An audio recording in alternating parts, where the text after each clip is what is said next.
2,000 years ago was an incredibly dark time. On every front, there were wars, there was starvation, unbelievable poverty. And the people cried out to God. And God heard their cries. Listen to what the Bible says. The people who walked in darkness have seen a great light. Those who dwelt in the land of deep darkness, on them has light shone. For to us a child is born, to us a son is given, and the government shall be upon his shoulders. And his name shall be called Wonderful, Counselor, Mighty God, Everlasting Father, Prince of Peace. Of the increase of his government and of peace, there will be no end. On the throne of David and over his kingdom, to establish it and to uphold it with justice and with righteousness. This time of year, what is Christmas really about? That's a question that we all need to kind of settle for ourselves.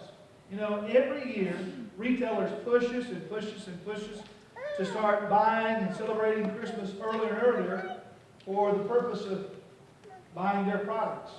But for me in our house, it's really not Christmas until about after Thanksgiving. My wife forces all the kids to go up in the attic, drag out all the boxes of lights. You know, you've watched the movie The Griswolds, right? We don't have nearly that many lights, but it's nearly as dangerous when we all have to go up in the attic and find them. And then we drag them all down after Thanksgiving, and then put together the Christmas tree. And then once the Christmas tree is together, we gather in the living room, we turn off the lights, it's dark, and then we plug that Christmas tree in. And in that total darkness, it's when that Christmas tree comes on, and that light pierces and overcomes that darkness, and we see the Christmas tree for the first time. That's when it really begins to feel like Christmas. That's what we're singing about today. That's what we're celebrating today, is that light that pierces the darkness, that overcomes it. See, that's what Christmas is about. And that's what I want you to see this morning. That's what we're singing about, is seeing the light of Christmas. The Bible says here that the people saw a great light. What's the brightest light you've ever seen? That's right, it's the sun. And that's the answer for everybody. No one here has ever seen a brighter light than the sun. Right now, this time of year, we're the farthest away from the sun that we are all year long. That's why it's so cold and icky and rainy and nasty and all those things. And see, that's the same with the darkness of your life. It's not just true in the physical, but in the spiritual. When you're far from God, the light, that's when you're in the darkness.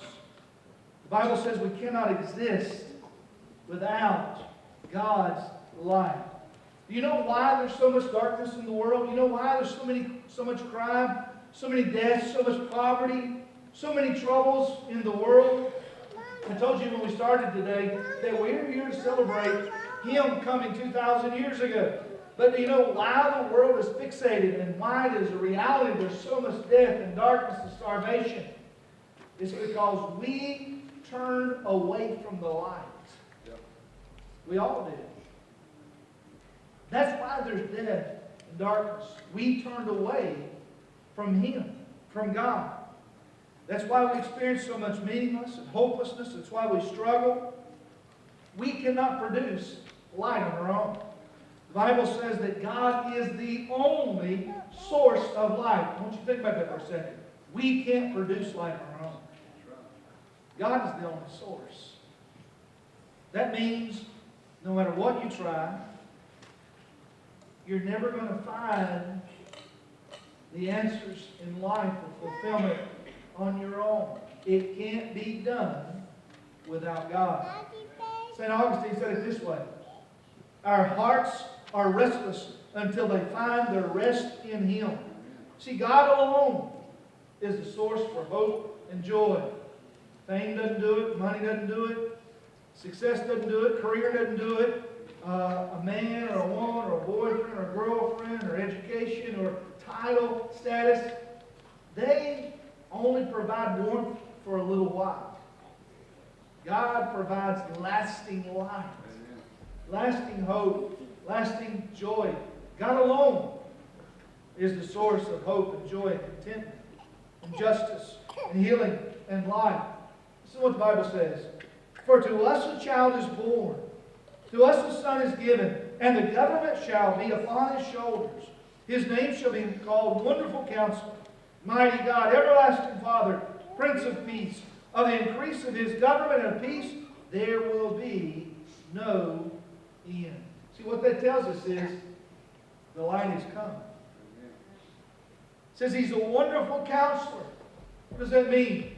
This time of year, for some of us, is a joyous time of getting together with family, seeing some that we haven't seen in a while. But for others, it's a very dark time because some of you have experienced great tragedies, lost great loved ones. It's a little different for others.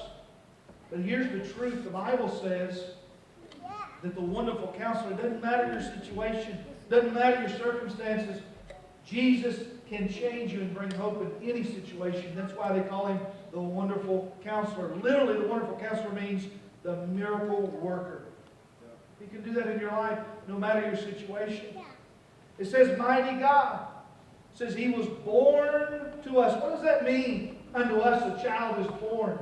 It means literally that God looked down and saw us in our darkness, and he literally came from heaven to find us. Why? Because as he looked into our human condition, he knew that you and I will never possess the answer or the key to deal with that human darkness. I want you to look up here for a second.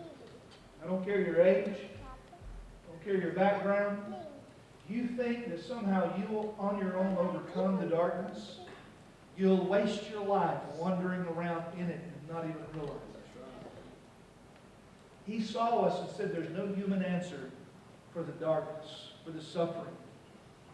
So he literally came from heaven to earth to give us life. Fix what we could not fix. It says Prince of Peace. See, he came to remove the distance between us, the sin that separates us. You say sin, that's right. We turned away from him. The Bible says that sin separates us. It says that we declared war on God. When you turn away from God, right now, God's working in hearts. Those of you that don't know him, he's working in your heart. There's a war going on because you're making excuses. You're rationalizing your sin. You're rationalizing your answers for your own darkness. You're contemplating the truth of the darkness you live in, and you're resisting him. We, you, I declared war against him. Christ came to bring us peace. Take away that war. See, the results of our war, the results of my sin, the results of your sin, it's darkness and death and suffering, starvation and poverty and disease and hopelessness. All the terrible things that you see on TV and in our world and in our community, you did it. I did it.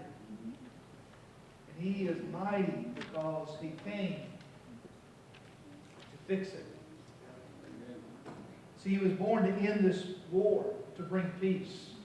That's why we celebrate this time of year, which we celebrate all year long around here, is because he and he alone can bring peace and light into this darkness. Why do we celebrate him? Because he looked at our human condition. And he came and was born in a manger. You know what that means? He was born in a manger. God born in a manger. It means no matter your circumstance or your situation, you can identify with it because he came and was born a man and suffered like you suffered, like I suffered. He can identify. He knows what we're going through. He understands. That's why he's such an incredible God. You might wonder, how can that light be yours today? It says, unto us a child is given. See, that's the key. This light is a gift. Because you're never going to produce it yourself. What you have to do is humble yourself. Surrender your vain attempts to somehow fix your own circumstances and situations. You can't produce happiness for yourself or contentment. It's a gift.